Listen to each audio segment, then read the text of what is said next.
राधा अष्टमी व्रत कथा। पौराणिक कथाओं के अनुसार राधा माता गोलोक में श्री कृष्ण के साथ निवास करती थी। एक बार देवी राधा गोलोक से कहीं बाहर गई। जब वापस आई तो देखा कि कृष्ण भगवान गोलोक में नहीं है। उस समय भगवान श्री कृष्ण अपनी एक सखी विंध्या के साथ गोलोक में घूम रहे थे। यह बात जब राधा जी को मालूम हुई तो उन्हें गुस्सा आया और वो सीधे उनके पास पहुंच गई। वहां पहुंचकर उन्होंने भगवान श्री कृष्ण को काफी भला बुरा कहा। राधा जी का यह व्यवहार भगवान श्री कृष्ण के मित्र श्री रामा को बुरा लगा और उन्होंने राधा को पृथ्वी पर जन्म लेने का श्राप दे दिया।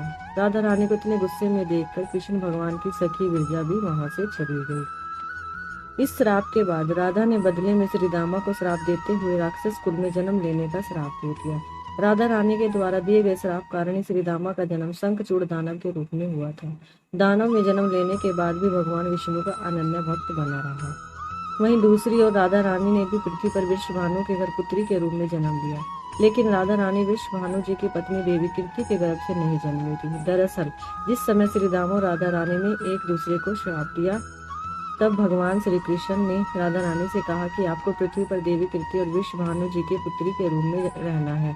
इसके आगे भगवान श्री कृष्ण ने राधा रानी से कहा कि जब आप विवाह के योग्य हो जाएंगी तो आपका विवाह मनुष्य के अवतार में रायण नामक एक वैश्य से होगा। हालांकि वह भी मेरे अंशावतारों में से एक होगा। आप धरती पर भी मेरी प्रियतमा बनकर ही रहेंगी, परंतु हम दोनों को वहां बिछड़ने का दुख सहन होगा।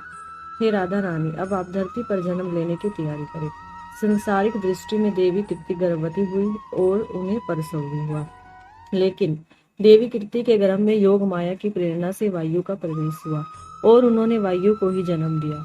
जब वह प्रसव पीड़ा से गुजर रही थी, उसी समय वहां देवी राधा रानी एक प्यारी सी कन्या के रूप में प्रकट हो गई। जिस दिन राधा रानी प्रकट हुई वह भाद्रपद शुक्ल पक्ष अष्टमी का दिन था, इसलिए भाद्रपद शुक्ल पक्ष अष्टमी को राधा रानी अष्टमी के रूप में जाना जाता है। इस दिन भगवान श्री कृष्ण और राधा रानी की पूजा की जाती है। इस व्रत को करने से हमें सभी संसारिक सुख आनंद प्राप्त होते हैं। मान्यता के अनुसार इस व्रत को करने से धन की कमी नहीं होती और घर में बरकत बनी रहती है।